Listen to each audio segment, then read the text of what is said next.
你的求职方向还有你期望的工资啊，一个月是多少钱呢？我想找一份新能源工程师的工作，薪资大概5000一个月。什么？5000？什么？才5000？一个海归大学生怎么才要5000块？我头一次见到啊，留学生他的期望薪资是5000块。那请问一下，你的学历是真的吗？你的学历是真的吗？我的学历确实是真的。刘先生，我很好奇，您觉得以当今这个社会，5000真的能招到研发人员吗？其实我现在啊，更担心的一点是什么呢？如果这期节目播出去之后，很多孩子会说读书无用，因为一个法国留学生呢要5000块钱。5000块钱确实不高，但我的目的不是为了赚钱。哦，不是为了赚钱，难不成还是为了做慈善呀？刘先生，其实我有必要呢去提醒你一点啊，如果以后你要是有家庭了，你至少呢也得对你的妻子负责任，对吧？主持人说的是，哎，不过现在我是为了实现自己的梦想。哦，梦想。那这样吧，我想问一下我们现场的观众朋友们，那你们觉得是家庭重要还是梦想重要？来，工作人员，请递上一个话筒。看个人吧，其实每个人都有自己的梦想，我也一样。其实啊，我觉得为了个人梦想放弃成家立业，我个人是可以理解的。看来你还没有成家。我觉得，就算是为了梦想，一个留学生不可能只值5000块。哎，说得好。好了，刘先生啊，能方便透露一下你在法国哪所学校就读吗？我是在法国墨菲斯理工学院。嚯，哎，这可是法国的一流学府啊！刘先生，我听说这个学校的入学门槛可是不低呀，有钱也不一定能进去呀。哎，各位老板，我的学校门槛确实不低，但我也确实是靠自己的努力考进去的。刘先生，我们不是怀疑你的学历有问题，我只是从来没听说过一个只要求5000块钱月薪的名校高材生啊。我的学历确实没有问题。主持人，不好意思，我打断一下。既然咱们的这位刘先生这么肯定自己的学历，那你能把你的毕业证拿给我们看看吗？可以。好了，那我们就稍等一下啊，等刘先生呢拿出他的毕业证。哎，大家看一下，好不好？他还真有毕业证啊！哎，不对，他这个毕业证颜色不太一样。啊，这个他的毕业证怎么了？我从来没有见过法国哪个大学他们毕业证是金色的。我的毕业证一直都这个颜色。看来大家啊对刘先生你的这个毕业证啊，还有这个学历啊是存在争议的。那不如这样吧，我们就有请现场的工作人员来核查一下啊这个毕业证的真假。刘先生，不介意吧？可以。哎，来，好了啊，拿去核查一下。好的。好了，那个核查这个学历啊，它是需要时间的。那我们的节目呢就照常进行。哎，刘先生，刚才你也说了啊，在法国待得还挺久的，那想必法语应该没问题吧？没问题。哎，那好啊。那大家都知道啊，我们的杨总呢也是从法国留学回来的，而且法语的水平那是相当的高。不如这样吧，我们就有请两位呢在现场给大家来一段法语的对话，好吧？来，杨总，麻烦你测试一下这位先生的法语。好。Pensez-vous parler quel bon hosto dans l'histoire quelle différence s'opère la France? Différence? Différence la France. 等等，我刚才没有太听懂，可以麻烦您再说一遍吗？哎，我看没有这个必要了啊！虽然呢，我这个人呢也不太懂法语，但是刚才杨总人家说了2次了。所以现在呢，我很怀疑啊，你在国外有没有认真的念过书，或者说你的学历是不是伪造的？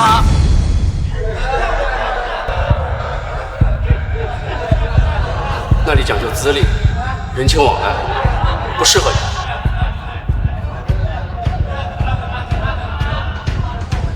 刘先生，你回答一下我的问题。刘先生，刘先生，您没事吧？啊，你不会是在演戏吧？没有。刘先生，那我不得不说啊，如果你喜欢演戏的话，那我建议你呢，回到家以后再演。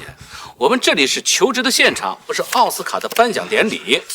当然了，如果要是没有，那麻烦您啊，还得帮我们继续的完成这次节目的录制，好吗？行，来，慢慢的起来啊。这样，哎呀，来，你先坐在这儿休息一下，好吧？哎呀，刘先生啊，这什么啊？哟，刘先生的道具啊，还是挺重。好了，那我们给刘先生一点时间，让他接着演啊，不是，接着缓一缓，好吧？那我们的这个节目啊，正常往下进行，我们接回上一次的话题。刘先生，你真的在法国待过吗？我确实在法国待过，你们相信我？刘先生，不要激动，我没有怀疑你的学历。杨总，那他的法语怎么样呢？我呢，从他简历上看到他学习的是高端社会学，所以我刚刚问了他一些法国社会方面的问题，但是他好像都回答不上来，所以我觉得他的法语不太行。我可是过了法国顶尖的语言测试，我法语怎么可能有问题？Shut up， 刘先生，你有真的在国外念过书吗？我没有在国外念过书，那我的毕业证哪来的？哦，看来刘先生的嘴巴还是很硬，依然啊对自己的学历很是自信。请问你的雅思多少分？这个跟求职有关系吗？当然有关系。其实我呢也是在国内申请到了墨菲斯的留学。你是在哪个学院？我是本部的。什么本部啊？我们学院分5、6个不同的学院，你是在山上还是在山下呀？我是硕士，跟本科生待的地方都不一样。那你学校附近的地名应该记得吧？这个应该是啊。那些细微的东西我已经不记得了，但是如果你不信的话，可以上网查呀。现在网上什么东西都有。真是可笑，我只是想通过淡泊名利、谦逊有卑，获得大家对我学术成果的重视，没想到换来的却是你们这副小人嘴脸。刘先生，我看你的简历有3个专业，哪3个呀？基础材料学、高端社会学、现代化学。哦，那你读这个社会学专业读了几年呢？1年。1年？这么快吗？是课程少？也不算少。那你的这个社会学专业分哪些？有哪些课程？社会学主要是研究一些理论知识，还有社会实践。那你是怎么研究的？能给我说说看吗？社会学包含这么多东西，我这一时半会儿也说不完。你说不完，你来这儿干什么呢？我是来求职的，不是来讨论学术问题的。哦，那你知道，你既然是来求职的，那是不是我们问什么，你就必须回答什么呀？我现在不想回答问题。主持人，我觉得像这样的求职人员，我们没有必要再进行下去。我也没说什么，我坚持自己的观点都不行吗？好了，两位都冷静一下，好吧？陆克，我们的工作人员回来了，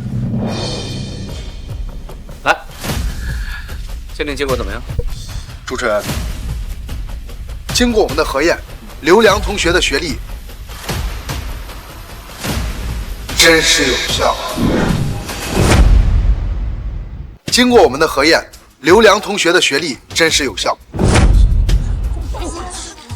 我早就说过，我的学历没有问题。对了，杨总，您刚才还在说他这个毕业那个颜色不太一样，是不一样，但是经过多年的时间过去，可能毕业证会有一些变化，不如把他毕业证给我看一下。刘先生，可以吗？来，这这个确实是墨菲斯的毕业证书，但是它不是我们学院的。不是，我不是已经证明我的学历是真的了吗 ？Shut up， 刘先生，让我们的杨总继续说，好吧？想必大家也知道，其实，在我们国内有很多挂着高等学院名字的大学在对外招生，比如说京海联合大学。哦，那我明白了，也就是专科嘛。那这个在我们国内到处都有的啊。也不是说专科了，国外跟我们国内那肯定还是有差别的。这个呢，应该是挂靠在墨菲斯大学下面的附属学校。我的学院根本就不是什么挂靠的。你们要是不信的话，可以去问大使馆。Shut up， 刘先生，我现在在问杨总。那杨总，他的毕业证是真的？是真的。含金量怎么样？这个跟我们国内的职高差不多。中专生。中专生。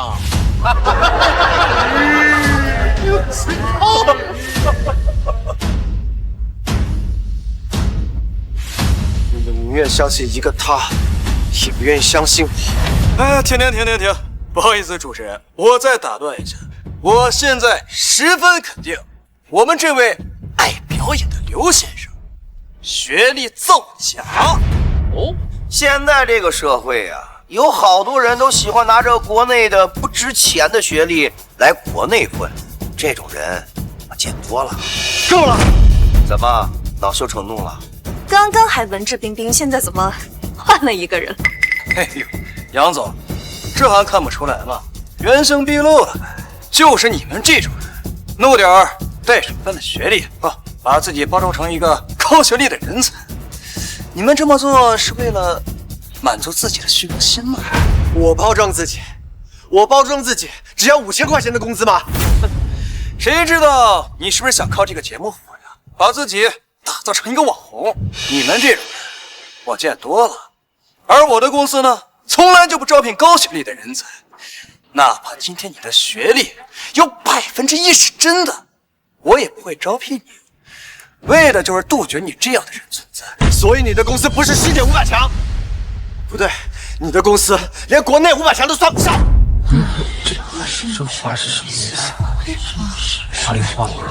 好了，刘先生，我不想在这个舞台上进行所谓的打假，我刚才已经讲过了，因为这对你不好啊，当然对我也不好。所以呢，我希望啊，咱们都能够以诚相待。我只问你一句话，你到底有没有说谎？我没有说谎。至于法语问题，我倒怀疑他的学历有问题，不然不可能连法语都说不清楚。哎呀，我还是第一次见有人敢当众质疑杨总学历的。估计呀，他就是想靠我们这个节目成名，把自己包装成像网红那种人物。什么网红？小丑而已。好了，大家冷静一下，感谢大家为我发声哈。但是大家别忘了，我们这是一档求职类的节目。哎，杨总说的没错啊，咱们这个呢就是一档求职节目，我们呢还是回归主题吧，好吧？好，那刘先生，那距离这个投票环节呢还有10分钟啊，你是想走还是要继续进行节目的录制？当然继续，我要是走了，不就等于坐实了我的造假头衔了吗？哇哦，看来刘先生呢勇气还真是可嘉啊。好，那我们继续。刘先生，您刚才也说了啊，你是这个搞技术研发的，对吧？那我们能看一下你的研发成果？可以。好了，我们等一下。这个是我研究的新能源电池，只需要拇指盖那么大小，就能满足一家人1年的生活用电。看什么呢，小李？总裁，没什么，就是一场打假节目而已。你等等，这冷聚变电池设计图纸，冷聚变电池设计图纸。总裁，这是什么？这是种用核聚变反应制造能源的新型电池技术。一旦研发成功，它将会彻底改变全球的能源格局，甚至可以主宰全球的局面。这怎么可能啊？他如果这么厉害，还会被打假吗？哎呀，你懂个屁呀！他们那就有眼如珠，你赶紧掉头，务必在1小时之内送我回去。哎，唐总，咱们现在还在国外呢，这回国的话，怎么着也得2个小时才行啊。2个小时？那等我回去，黄瓜菜不都凉了吗？你赶紧给我女儿发一份，我现在给她打电话。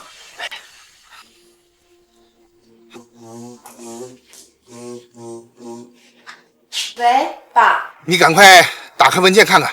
怎么了，爸？哎呀，你别废话了，赶紧打开看看吧。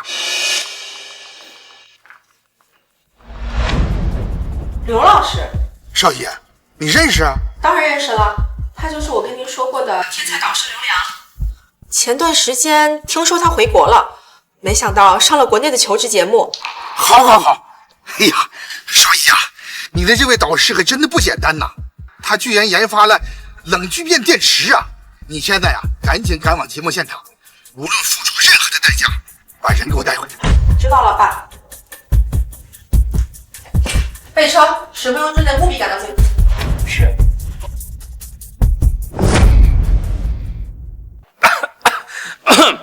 那个刘先生啊，你确定啊？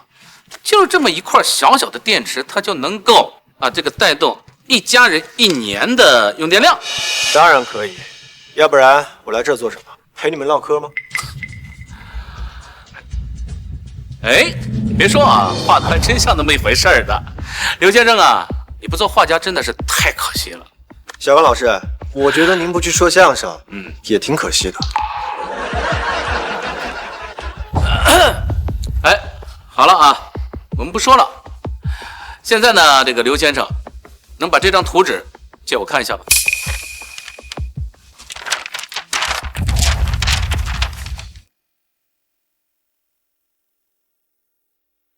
哦，这画的我是看不懂。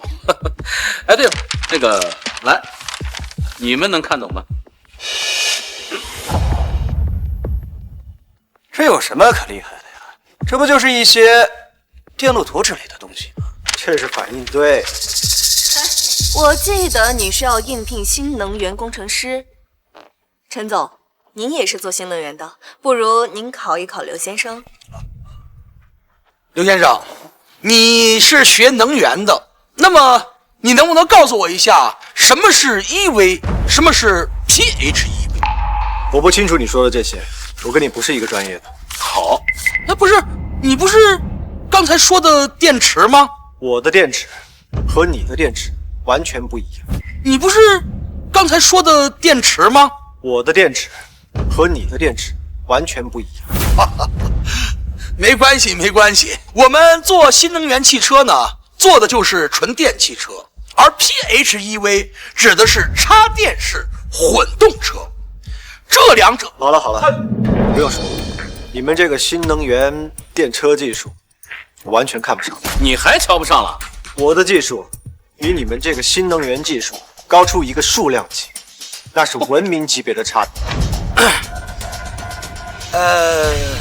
都一样。我们都是做材料的，左手看趋势，右手看市场。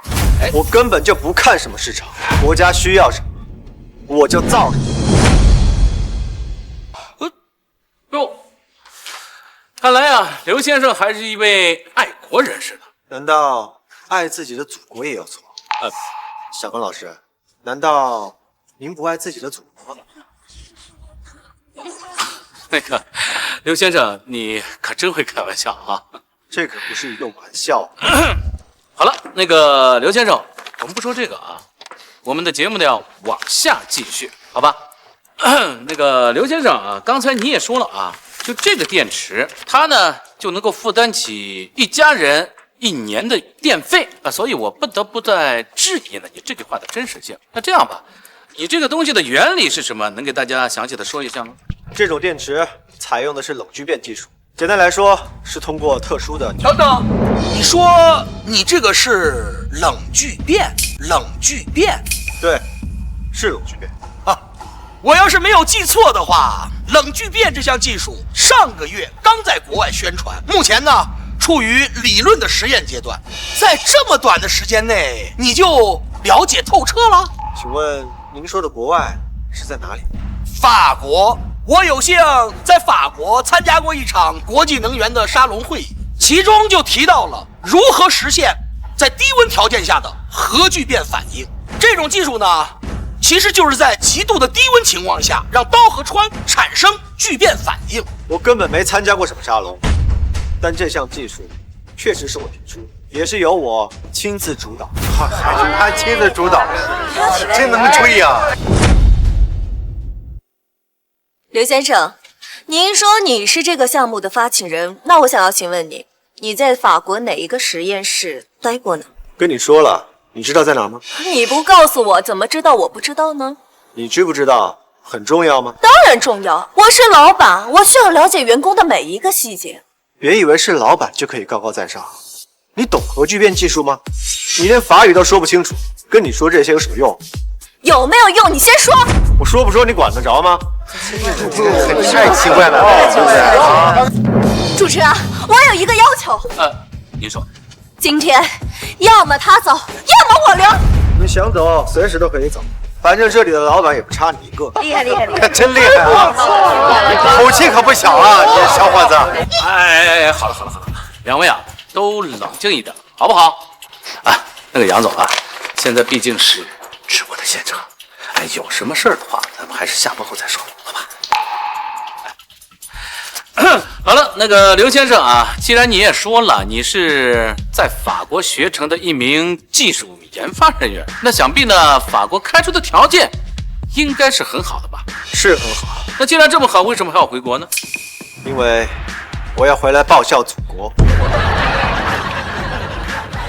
哎呀，看来刘先生呢是一位真正的为国为民的科学家啊！那让我们把掌声来送给刘先生啊！哇，一个人鼓掌都没有啊！那这样吧，我问大家啊，大家是不是对刘先生有什么意见呢？来，工作人员递上一个话筒。现在很多人打着爱国的幌子进行道德绑架，我们真的怕了。对。而且啊，他的学历真假都是个问题啊。如果一个人连学历都没有办法让我们信服的话，那他是真的爱国吗？对呀，说的太好了啊！好，我没有说谎。哎，好了，刘先生啊，先等一等，你让观众呢把话说完，好不好？那你们觉得啊，他的技术是真的吗？我觉得不可能是真的。一个连法语都讲不清楚的留学生，我们很难相信他是冷聚变理论的发起者。法语都讲不明白吗？他怎么会知道吗？好了，刘先生，刚才呢你也听到观众的话音了啊。那我现在呢就问一下，你刚才想说什么来着？你质疑我可以，但你不能质疑我设计的图纸。刘先生，你觉得这个图纸你认为是真的？正好我在法国认识一名专家，如果我把他请到现场验证一下，刘先生应该不介意吧？哎，杨总，您刚才说的您那个朋友专家是核聚变专家？是的，我的这名朋友他正好是法国的著名物理学家。哦，那就麻烦杨总呢给你那个朋友打一个电话，让他赶到咱们的现场来一趟。没有问题，谢谢啊。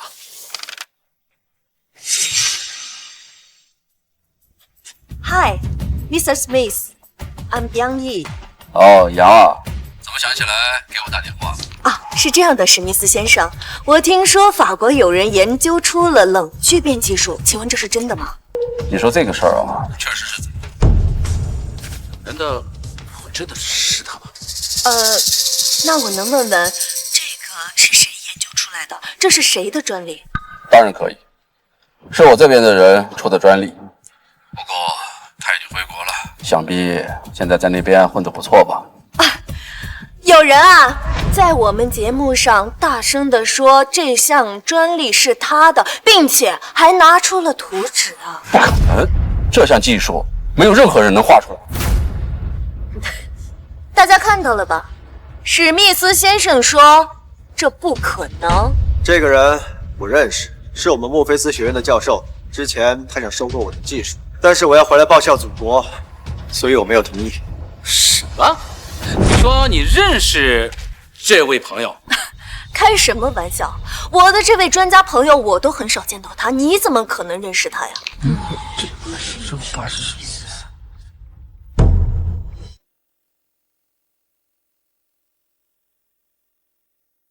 说你认识这位朋友？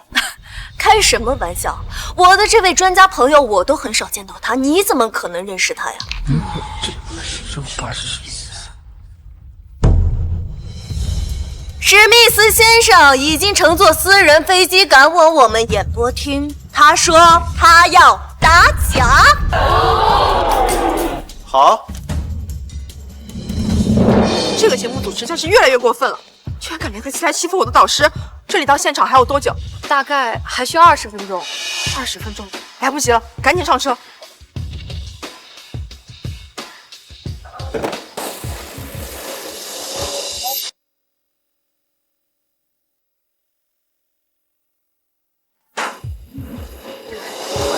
刘先生，现在你还有没有什么想说的呢？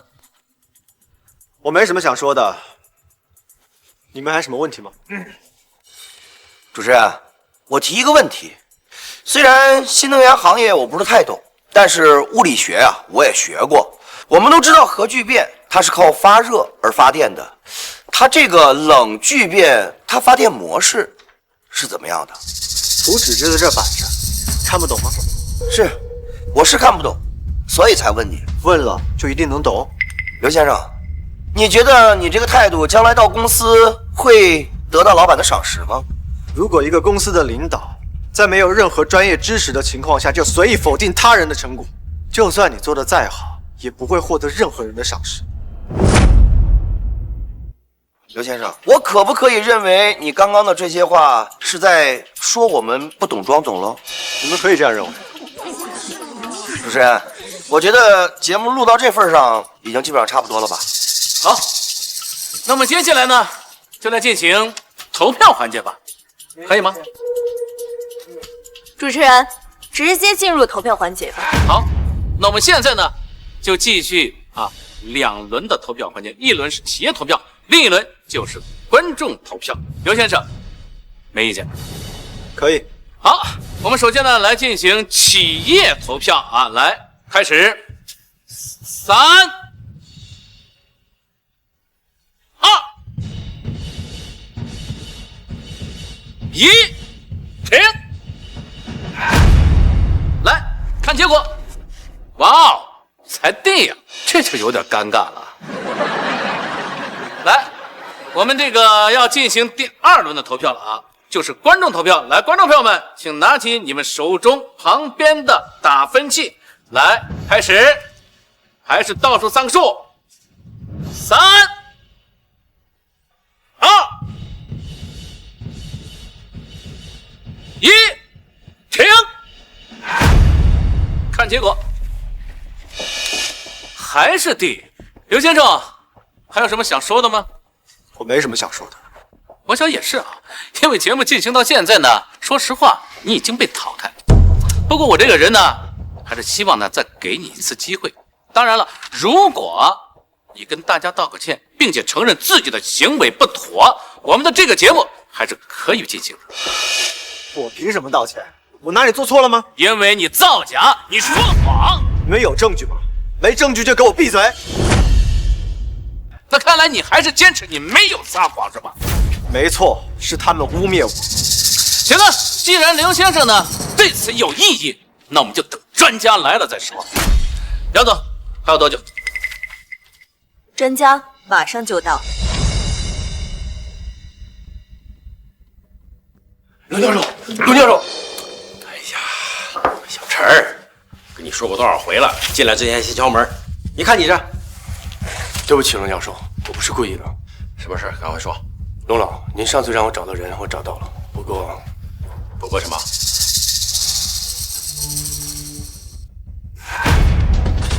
混账东西！好好的一个物理学天才，竟被他们这样羞辱。小陈，赶快放下手头所有工作，跟我去到节目现场。走。跟我去到节目现场。走。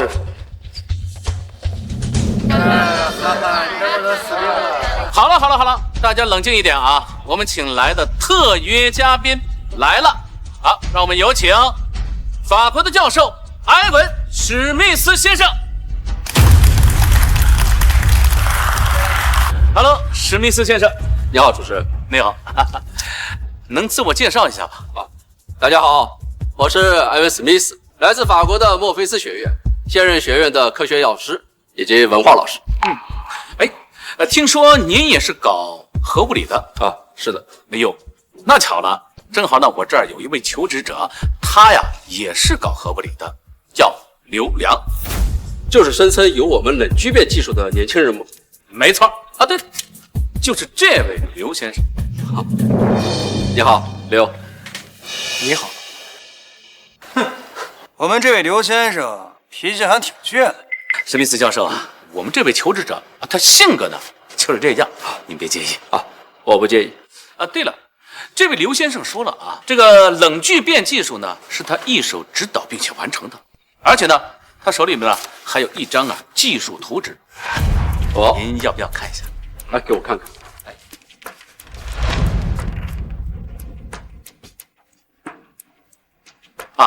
那个史密斯教授，这张图纸是真的吗？抱歉，这个图纸我看不懂。我就说嘛，他怎么可能是冷聚变研究的发起人呢？民间科技啊，就是不一样，连史密斯这样的教授都看不懂他的设计图。刘先生，我们的时间呢是很宝贵的，这样吧，只要你肯认个错，我可以保证啊，在这里所有的人没有为难你的。让我道歉，不可能。好，刘先生啊，我可是给过你机会。各位老板啊，如果你们觉得刘先生还需要一个机会的话，可以举手的，有吗？如果有的话啊，请举手。刘，他们不赏识你，我说过了，你们是人情社会，跟我回国，我可以给你想要的一切。这就是你的目的？刘，别生气，我只是让你看清现实而已。看来啊，各位老板呢，对我们的刘先生还是有很多不满意的地方。哎呀，刘先生，你此时此刻还有什么想说的吗？我想说，在座的各位老板，能力不一定很出彩，但心胸一定很狭窄。这样的人做不出一个大企业。看来刘先生还是觉得自己的技术没有问题啊。有问题的不是技术，而是……没错，有问题的不是技术，而是人。而且这个人马上就要在舞台上被赶下去了。好了，大家不要再笑了啊。那刘先生啊，很遗憾被淘汰了，请你马上下去。稍等一下，谁说刘的技术有问题？史密斯教授，您这话是什么意思？史密斯教授，你不是说你看不懂他的图纸吗？看不懂不代表刘的作品有问题，相反，这是一件划时代的发明。史密斯先生，您没开玩笑吧？他就是墨菲斯旗下的一个培训生，怎么能搞出这种跨世纪的发明呢？刘是校外培训生，什么意思？那个史密斯教授是这样的，是你的朋友杨总，他呢也是墨菲斯学院的，是他说的，这位刘先生呢是你们这个院校旗下的培训生。胡说八道！我们墨菲斯学院从来就没有任何校外培训机构。史密斯先生，您的意思是？刘的确是冷聚变实验的发起者，他也的确是墨菲斯学院的留学生。可真是墨菲斯学院的留学生？难道他真的是为了报效祖国才回了国？史密斯，你到底在玩什么把戏？刘，你别把我想得太坏，我只是不想看到一个伟大的天才被一群蠢蛋来耽搁。杨总，你能出来解释一下？史密斯先生，这中间可能有什么误会。这个老家伙怎么回事？他不是说来打假的吗？误会，杨小姐，听说您是墨菲斯学院的留学生，怎么没听你向我提起过？史密斯先生，我确实是墨菲斯的留学生。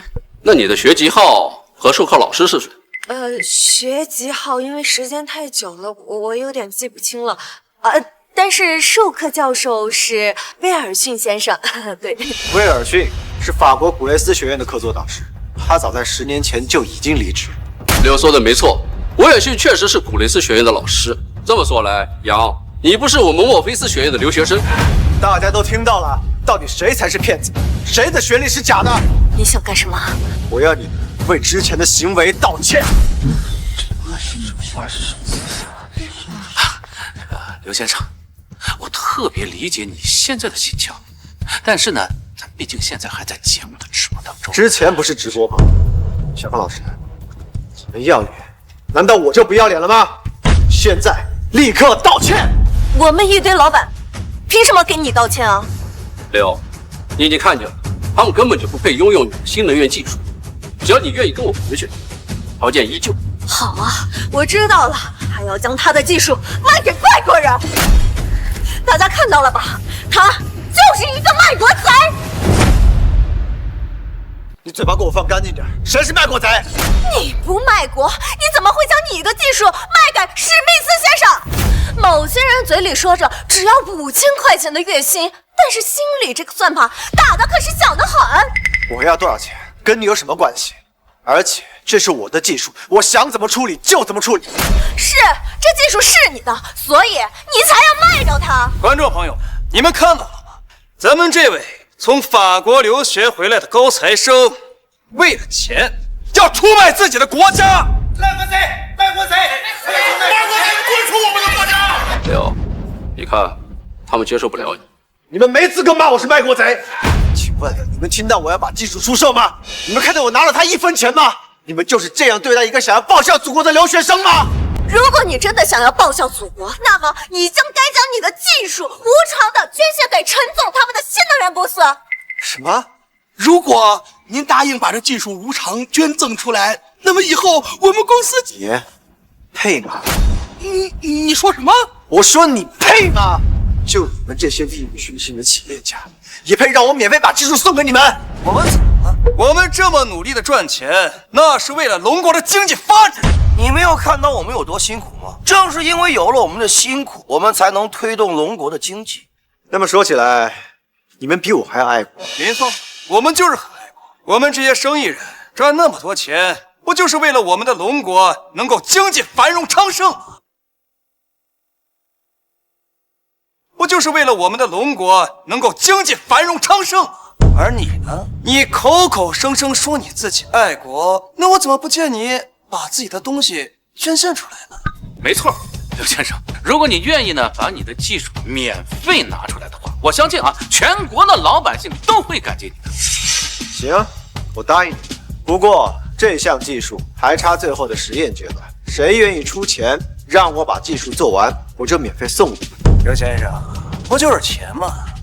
我有的是钱啊！来，你说一个数，多少钱？100亿。什么？100亿？你疯了吧？你怎么会需要这么多钱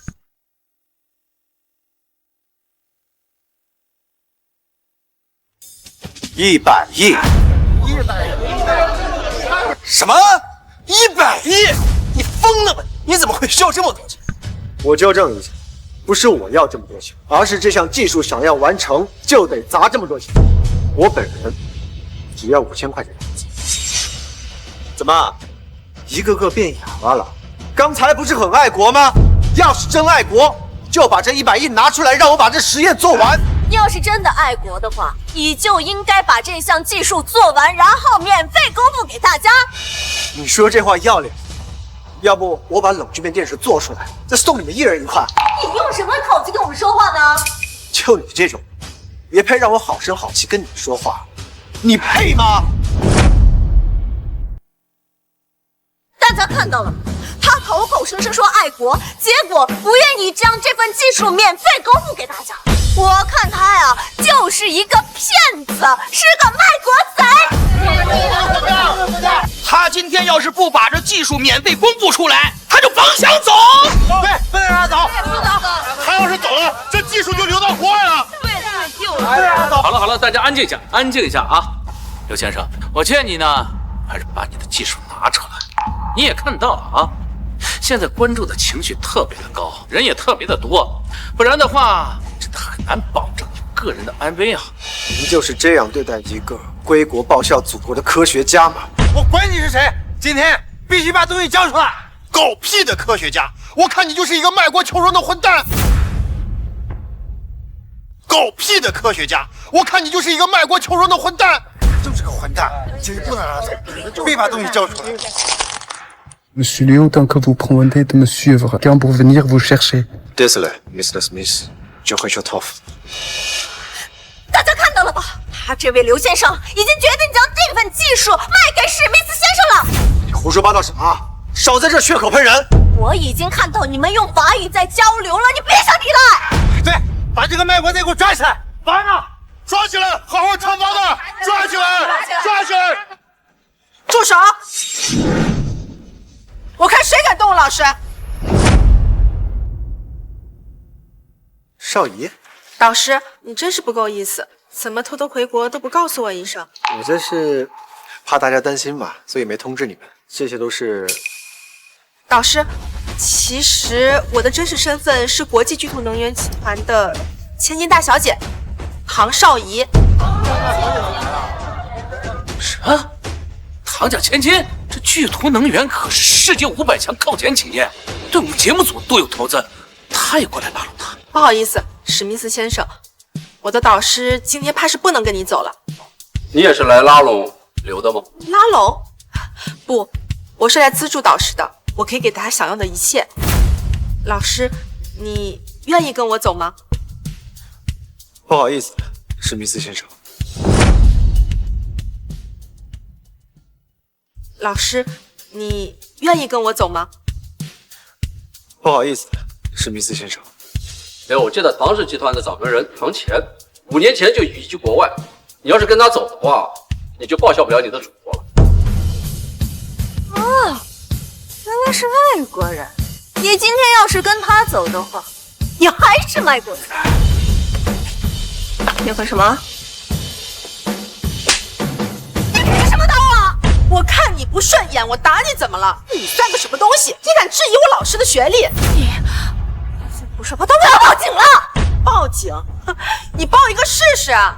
你包装身份，伪造学历，哪一条不够你蹲个1年的？不要胡说八道啊！你没有证据，你不要在这跟我乱说话。连史密斯先生都不承认你是他学院的学生，你还有什么理由狡辩呢？把东西给我。杨怡，女，30岁，原名杨初姓，大宝富阳人，从小家境贫寒，自小被父母抛弃后，在熟人介绍下结过2次婚，流过3次产，然后又在朋友的介绍下花高价进入名媛会所，进行所谓的名媛进修，名下资产只有20万，有一家挂名的皮包公司。你胡说八道，胡说八道都是假的，假的，假的！要不我给你找几个2个前任过来跟你对峙一下，还是让警察来查一查你做了哪些违法犯罪的事情呢？到底要干什么？我只要你给我老师道歉。对不起，刘先生。免了，我不接受任何人的道歉。听见了吗？我老师不接受你的道歉。来人呢，把他带下去。放开我！你干什么？这些都是伪造的！放开我！你伪造学历，捣乱节目现场，我们有权利将你移交至执法局。都是假的！放开我！放开我！也没有犯法！还有你们，我的老师是全校乃至是全世界最优秀的物理系天才，关专利就有1000多项，你们有什么资格对我老师指手画脚？这个唐小姐，这里边肯定有什么误会。误会？全节目组就属你对我老师误会最深。我宣布，从现在开始，我们巨图集团撤销对直来直往节目一切投资。唐总，你再给我们一次机会，你这个时候要撤资的话，那我的老板不得杀了我呀，是吧？你该道歉的人是他，而不是我。刘先生，不是你再给我们一次机会吧！啊，我们刚才都错了，我嘴贱，我长嘴行吗？哎，我刚才就说过了，我不接受任何人的道歉。我的节目组怎么办呀？像这种不尊重求职者的节目，关了也挺好的。我们都已经道歉了，你还想让我们怎么样？那是现在，你们之前是怎么对我的？一个个骂我是卖国贼。那你也不能把这技术给外国人。给外国人怎么了？那你就是卖国贼。陈总，你貌似忘了，这项技术是我发明，我想给谁是我的自由，你无权干涉。这要走啊？是。你走了，我们怎么办？你们刚才我导师已经给过你们机会了，让你们捐100亿来做试验，你们却用爱国的借口来对他进行裹挟，想空手套白狼。从现在开始，我刘良正式加入巨图能源。恭喜你，导师，欢迎加入巨图集团。谢谢。老师，我们走吧。没清楚。哎，主持人，那我们现在还继续播吗？播个屁呀！播！估计现在啊，咱们都成了全国人民的笑话了，还播？主持人，那我们可以走了吗？走，往哪儿走？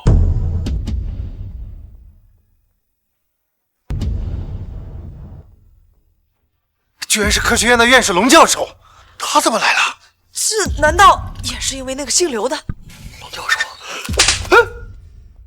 蠢货！刘先生呢？他在哪儿？说话！那个龙教授，刘先生已经走了。走了？跟谁走的？就跟那个巨图集团他娘千金走了。什么？龙教授，龙教授！蠢货！你们一群蠢货！你知道你们在干什么吗？你们这是在把国家的栋梁往外逼呀！对不起，龙教授，我错了。龙教授，我们哪知道他有这本事？闭嘴！我告诉你们，今天要是不把刘先生请回来，你们就是龙国的罪人，别想在龙国继续做生意。什么？快去呀！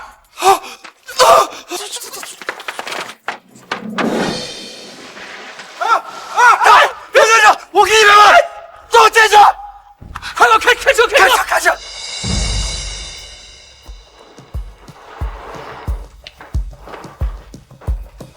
怎么啦，老师？你舍不得啦？没关系，你要是后悔的话，我也不会怪你的。没有，只是有些感慨而已。走吧。刘先生，请等一等！你们起开，我们要见刘先生！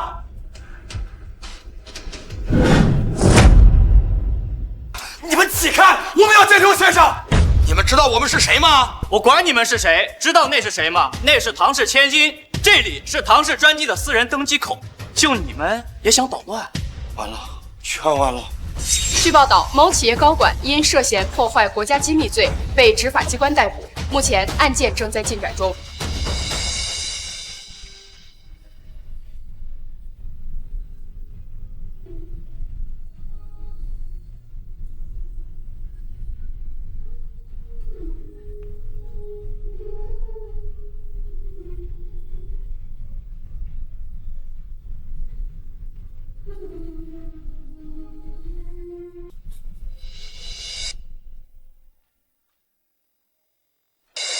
丫头，你感觉刘良怎么样啊？爸，您说什么呢？哎呀，我说丫头啊，我是问你呀，最近刘良的状态怎么样？他可是咱们公司的宝贝呀，咱可不能把他累着了。你看你都想哪儿去了？我没想什么。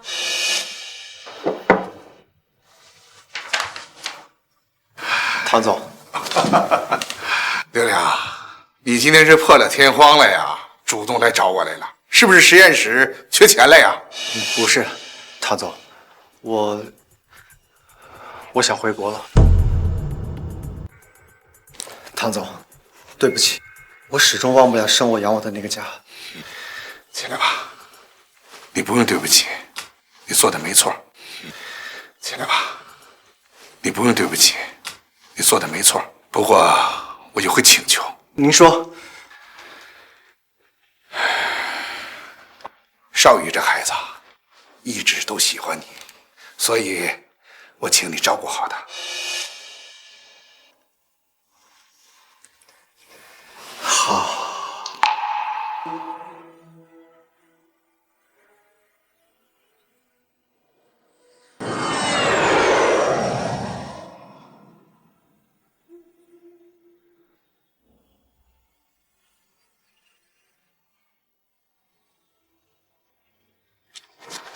我终于回来了。